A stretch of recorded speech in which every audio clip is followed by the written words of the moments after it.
अगर गांव में एक आकाश और सरिता नाम के दाम्पत्य रहा करते थे। आकाश छोटे मोटे काम करके अपने घर का गुजारा किया करता था। एक दिन आकाश और सरिता के घर में मेहमान आने वाले थे, तो उसने बहुत ही अच्छे पकवान बनाए और उनका अच्छे से स्वागत करके उनको खाना खिलाया। सरिता के हाथ का खाना खाकर एक बूढ़ी दादी, बेटा आकाश, तुम्हारी पत्नी की हाथों में तो साक्षात देवी अन्नपूर्णा है। हाँ दादी, वो तो सच बात है। सरिता की तारीफ कर शाम के समय सभी मेहमान अपने अपने घर चले जाते हैं। ऐसे ही कुछ दिन बीत जाते हैं।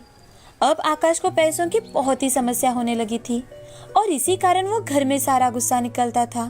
तो एक दिन सरिता आकाश से, अजी, आपको कोई परेशानी है क्या?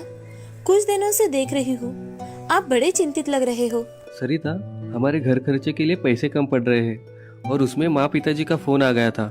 उन्हें भी पैसे चाहिए। अब तुम ही बताओ, मैं इतने सारे पैसे कहाँ से लाऊं? क्यों ना हम कोई ढाबा किराए पर ले, उससे हमें थोड़ा सहारा भी मिल जाएगा।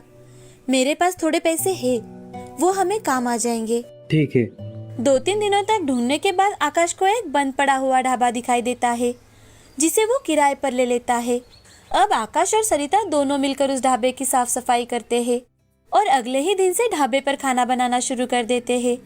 सरिता ने आज बहुत ही स्वादिष्ट खाना बनाया था। उस खाने की खुशबू सुन ग्राहक उसके ढाबे पर आने लगे। अब 3 आदमी ढाबे पर आते हैं और वो आकाश से, अरे भाई, चिकन तंदूरी है क्या? हाँ, है ना भैया, 1 प्लेट लाऊं आपके लिए? हाँ, और भाई मेरे लिए एक पनीर कीमा लाना और मेरे लिए एक मटन बिरयानी लाना। ठीक है, 10 मिनट में लेकर आता हूँ। आकाश ऑर्डर लेकर किचन में चला जाता है और सरिता को ऑर्डर बताता है। सरिता झट से तीनों की प्लेट तैयार करती है। आकाश ऑर्डर टेबल पर लगाता है और वहीं पर पास में खड़ा रह जाता है।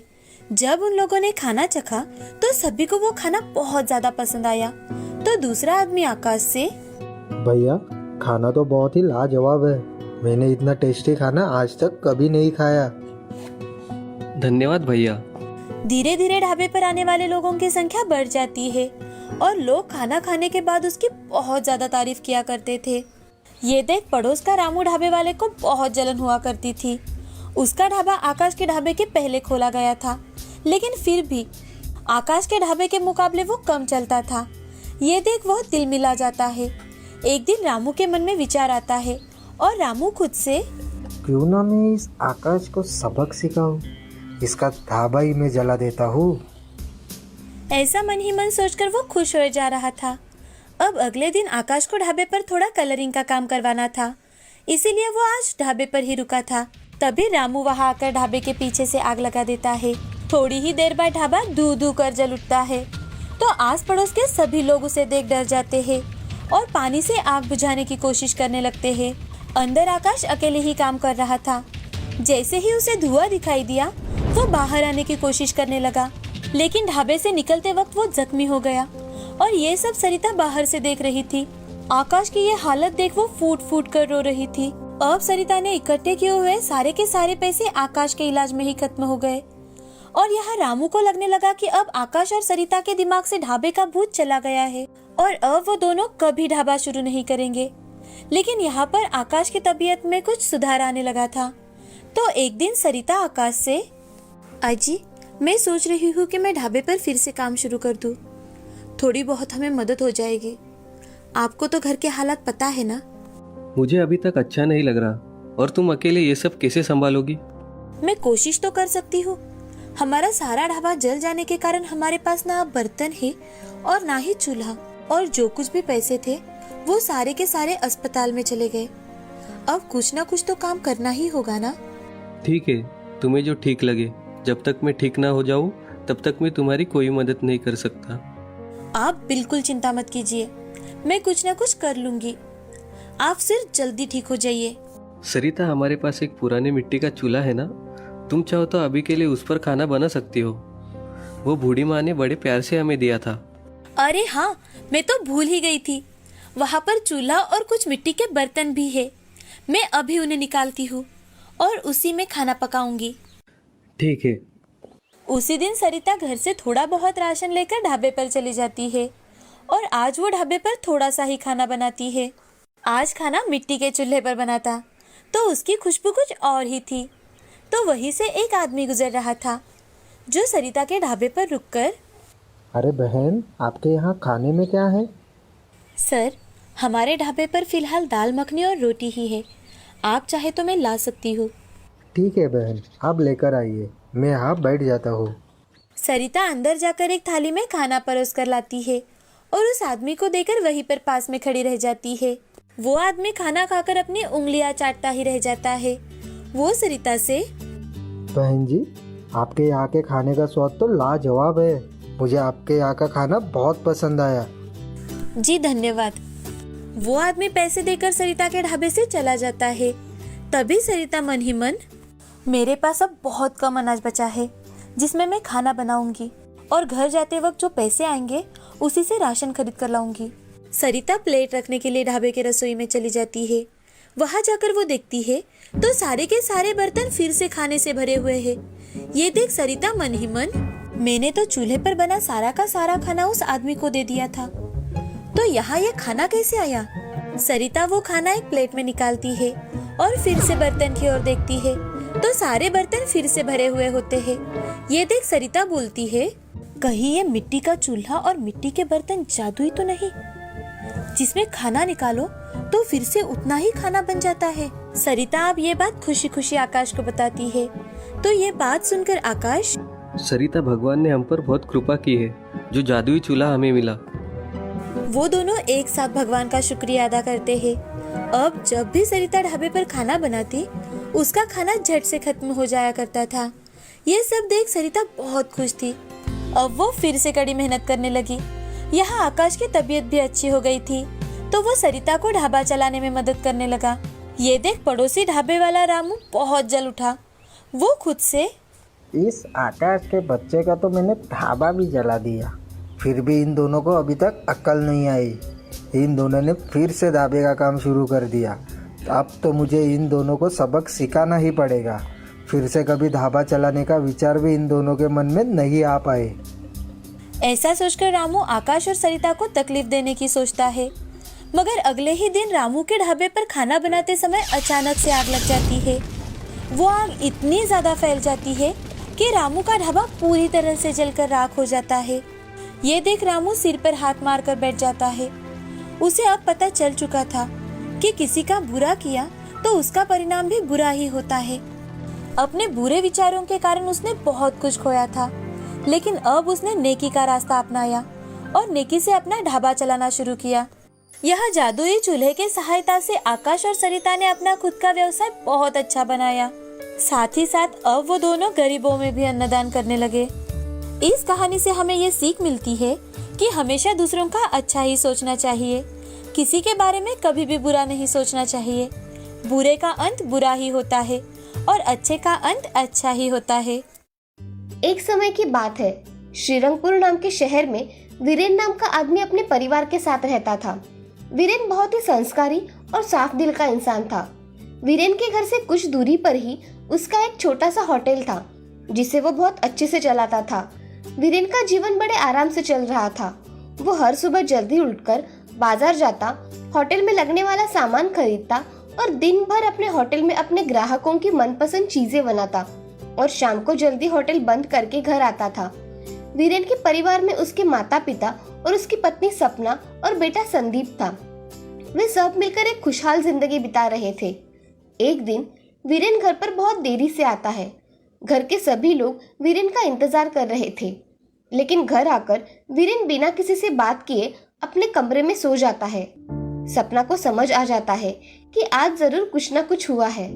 सब लोगों का खाना होने के बाद सपना भी अपने कमरे में जाती है और देखती है कि वीरेन चेयर पर बैठकर किसी गहरी सोच में डूबा है। तभी सपना वीरेन से, जी सुनते हो, क्या हुआ है? आज आपने घर में किसी से बात तक नहीं की और बिना खाना खाए आप कमरे में चले आए। मुझे बताइए क्या हुआ है? सपना, ऐसा कुछ भी नहीं, बस आज खाना खाने का मन नहीं था और थोड़ी थकावट भी लग रही थी, इसलिए मैं सीधा कमरे में आ गया। तुम सो जाओ। क्या सच में ऐसी कोई बात नहीं है या आप मुझसे कुछ छुपा रहे हो? नहीं बाबा, ऐसा कुछ नहीं हुआ है, बस तुम सो जाओ। अच्छा ठीक है, लेकिन अगर कुछ चिंता की बात है तो आप मुझे जरूर बताइए। क्या पता शायद मैं आपकी कुछ मदद कर सकूं। नहीं सपना, कुछ भी नहीं, तुम सो जाओ। सपना को पता था कि कुछ तो बात है, लेकिन वो वीरेन को और परेशान नहीं करना चाहती थी। वो बिना कुछ बोले सो गई। अगले दिन वीरेन हर रोज की तरह सुबह जल्दी उठकर होटल के लिए निकल गया और बहुत रात को घर आया। अब ये सिलसिला रोज का हो गया था। सपना को कुछ समझ नहीं आ रहा था कि आखिर अचानक ऐसे क्या हुआ है कि वीरेन इतने चिंता में रहता है, किसी से बात नहीं करता और ना ही अपनी परेशानी बताता है। हर रोज की तरह वीरेन आज भी घर बहुत लेट आता है। सपना ने आज सोच ही लिया था कि वो आज वीरेन से हर हालात में पूछ कर ही रहेगी। सपना अपने कमरे में जाती है और वीरेन से, जी क्या हुआ है? आज आपको बताना ही होगा, बहुत दिन से देख रही हूँ, आप बहुत चिंता में लगे रहते हो। कुछ नहीं सपना, जाओ तुम सो जाओ। नहीं, आज तो आपको बताना ही होगा। वीरेन अपने परिवार को चिंता में डालना नहीं चाहता था, इसीलिए उसने आज तक किसी को कुछ नहीं बताया था। लेकिन आज सपना उसे ये बात पूछकर ही रहेगी, ये उसे पता था। और सपना कितनी जिद्दी है ये भी उसे पता था। सपना, हमारे होटल के सामने ही मेरे दोस्त ने एक बहुत बड़ा आलीशान होटल शुरू किया है। उस दिन से हमारे होटल में लोगों का आना बहुत कम हो गया है और अब धीरे धीरे हमारा होटल जैसे बंद होने आया है। होटल में काम करने वाले लोगों की सैलरी भी नहीं दे पा रहा हूँ। मुझे तो कुछ समझ में नहीं आ रहा कि अब मैं क्या करूँ, घर कैसे चलाऊँ, होटल का क्या करूँ, कुछ भी नहीं समझ आ रहा। जी आप चिंता मत करिए, कुछ ना कुछ रास्ता जरूर निकल आएगा, सब अच्छा होगा। बस आप निराश मत होइए, हम सब मिलकर कुछ ना कुछ रास्ता जरूर निकालेंगे। चलो अब पहले खाना खा लो, और हाँ, कल सुबह सबसे हम इस बारे में बात करते हैं। नहीं सपना, सब लोगों को बताकर मैं सबको टेंशन नहीं देना चाहता। जी ऐसी बात नहीं है, क्या पता सबसे बात करने पर कुछ ना कुछ रास्ता निकल आए। और फैमिली का तो काम ही है हर सुख दुख में एक दूसरे के साथ खड़े रहना। चलो अब जल्दी खाना खाकर सो जाओ। वीरेन खाना खाकर सो जाता है। अगली सुबह सब लोग नाश्ते के लिए साथ में बैठ जाते हैं। तभी सपना वहां आकर सभी घर वालों को वो बात बताती है। होटल की बात सुनकर वीरेन के पिताजी वीरेन से कहते हैं, बेटा वीरेन, किसी भी होटल के सामने कितना भी बड़ा आलीशान होटल या कौन सी भी आलीशान चीज खोलने से किसी का धंधा नहीं डूबता। तुम्हारे होटल की स्पेशलिटी क्या रखते हो, ये इम्पोर्टेंट है। तुम मेरी बात समझ रहे हो ना बेटे? मैं समझा नहीं पिताजी, साफ साफ कहिए ना, आप क्या कहना चाहते हो? बेटे, तुम्हारे होटल में कोई ऐसी चीज बनाओ जो कि सिर्फ तुम बनाते हो और अपने ग्राहकों की डिमांड को पहचानो, उन्हें क्या चाहिए और उसे लोगों के सामने अच्छी तरह से पेश करो।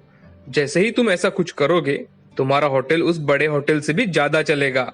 ऐसे निराश मत हो, यही तो वक्त है बेटा नए जमाने के साथ बदलने का, नया कुछ करने का। कब तक तुम वही काम करते रहोगे? लेकिन पिताजी, खाने के मामले में हम क्या नया कर सकते हैं? लोगों को आजकल बड़े बड़े आलीशान होटल में जाना और वहां खाना खाना अच्छा लगता है, और हमारे पास तो इतने पैसे भी नहीं है कि हम हमारे होटल को बड़ा बना सके। दादाजी और पिताजी की ये सारी बातें बाजू में खड़ा संदीप सुन रहा था। संदीप ने हाल ही में अपने कॉलेज की पढ़ाई पूरी की थी और वो सोच रहा था कि ऐसा क्या किया जाए कि उसी होटल को एक अच्छी पहचान मिले और उनका होटल सारे शहर में फेमस हो जाए। थोड़ी देर सोचने के बाद संदीप अपने पिताजी और दादाजी से, पिताजी, दादाजी, मेरे पास एक कल्पना है। अगर वैसा करते हैं तो हमारा होटल पूरे शहर में फेमस हो सकता है और कमाई भी बहुत अच्छी होगी। ऐसी क्या कल्पना है संदीप, जरा हमें भी बताओ। देखिए पिताजी, ज्यादातर लोग जब होटल में खाना खाने जाते हैं तो अपने फ्रेंड्स ग्रुप या अपनी फैमिली के साथ जाते हैं, और जब पूरी फैमिली या ग्रुप होटल में आते हैं तो सब लोग अलग अलग ऑर्डर करते हैं। सबका कुछ ना कुछ अलग ऑर्डर होता है। अगर हमने ऐसी थाली बनाई जिसमें अलग अलग प्रकार के व्यंजन हो और वो एक ही थाली 4 लोग मिलकर भी खा ना सके, और अगर किसी ने 4 लोगों ने मिलकर वो थाली खा ली तो उन्हें हम कुछ ना कुछ इनाम देंगे, तो लोग एक ही थाली की ऑर्डर देंगे और उनकी पूरी फैमिली उसमें खाना खा सकेगी। हाँ संदीप, ये कल्पना तो मुझे भी बहुत अच्छी लगी। वीरेन, तुम्हें ये करके देखना चाहिए। हाँ पिताजी, हम ऐसा ही करते हैं। मेरा भी कॉलेज अब पूरा हो गया है, मैं आपको इस काम में पूरी मदद करूंगा। इंटरनेट पर भी हमारी थाली की मार्केटिंग करूंगा। जी आप ज्यादा मत सोचिए, आप आज से ही काम शुरू कर दीजिए। ठीक है, चलो संदीप, आज से तुम भी मेरे साथ होटल चलोगे। संदीप और वीरेन होटल में आते हैं।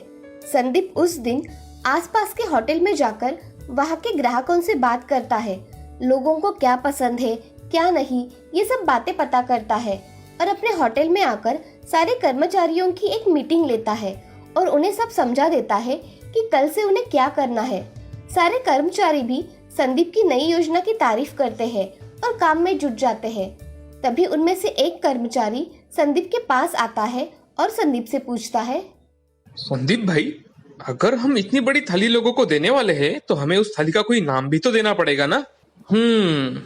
इतनी बड़ी थाली है तो हम उसे बाहुबली थाली नाम देते हैं।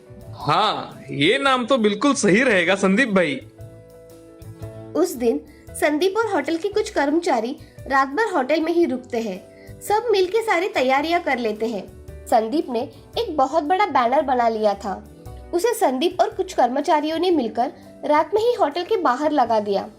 संदीप ने इंटरनेट पर भी बाहुबली थाली की मार्केटिंग कर ली थी। अगले दिन लोग होटल के पास आते और बाहर लगा बैनर देखते थे और उसे पूरा खाने पर जो इनाम मिलेगा ये देखते थे। उस दिन बहुत सारे लोगों ने बाहुबली थाली खाई। अचानक से एक दिन में आए ये बदलाव को देखकर वीरेन भी बहुत खुश हो जाता है। तभी एक ग्राहक संदीप से, भाई, यहाँ के होटल मैनेजर कौन है? जी मैं हूँ, बताइए आपको क्या चाहिए सर? अरे वाह बेटा, तुमने एक ही थाली में पूरी फैमिली खा सके ये जो काम किया है ये बहुत बढ़िया है। और हाँ, तुम्हारे थाली के सारे व्यंजन बहुत टेस्टी है। मैं मेरे दोस्तों को भी जरूर बताऊंगा कि तुम्हारे होटल आकर बाहुबली थाली खाए। धन्यवाद सर, आपको हमारी बाहुबली थाली पसंद आई ये सुनकर हमें सच में बहुत खुशी है सर। सच में बहुत स्वादिष्ट खाना है तुम्हारे थाली का। चलो अब मैं चलता हूँ। वीरेन ग्राहकों की ये बात सुनकर संदीप के पास आता है और संदीप से, बेटा सच में तुम्हारी कल्पना बहुत अच्छी है। मैंने कभी सोचा भी नहीं था कि लोगों को ये सब पसंद आएगा। पिताजी, अभी तो सिर्फ आज का पहला दिन है, आगे आगे देखो होता है क्या। अच्छा है बेटा, मैं तो कहता हूँ आज से तुम ही इस होटल को संभालो। हाँ पिताजी, मैं आपको पूरी मदद करूंगा। संदीप और वीरेन घर जाते हैं और घर पर आज हुई सारी बातें बताते हैं। सारे घर वाले बहुत खुश होते हैं। अगले दिन से संदीप और वीरेन मिलकर होटल संभालने लगते हैं। धीरे धीरे उनके होटल में ग्राहक बहुत बढ़ने लगे। कुछ ही महीनों में उनकी बाहुबली थाली पूरे शहर में ही नहीं बल्कि पूरे राज्य में इतनी फेमस हो जाती है कि अब दोनों ने मिलकर कई शहरों में बाहुबली थाली के नए होटल शुरू कर दिए। अपने बेटे और पोते की तरक्की देख दादाजी भी बहुत खुश हो जाते हैं और एक दिन उनसे कहते हैं, देखा बच्चों, मैंने तुमसे कहा था ना, होटल आलीशान और बड़ा होने से कुछ नहीं होता, बस तुम्हारी स्पेशलिटी और क्वालिटी ही तुम्हारी पहचान होती है। तुम हमेशा ये बात याद रखना। हाँ दादाजी, आप बिल्कुल सही थे, मैं ये बात हमेशा याद रखूंगा। संदीप ने अपने होटल में बाहुबली थाली शुरू की और उसे एक नए मुकाम तक लेके गया। वो आगे जाकर एक बहुत बड़ा बिजनेसमैन बन गया।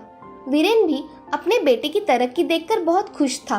देखा दोस्तों, इस कहानी से हमें ये सीख मिलती है कि हमें बड़ा बनने के लिए किसी बहुत बड़ी चीज की जरूरत नहीं होती, बस एक नई सोच की जरूरत होती है।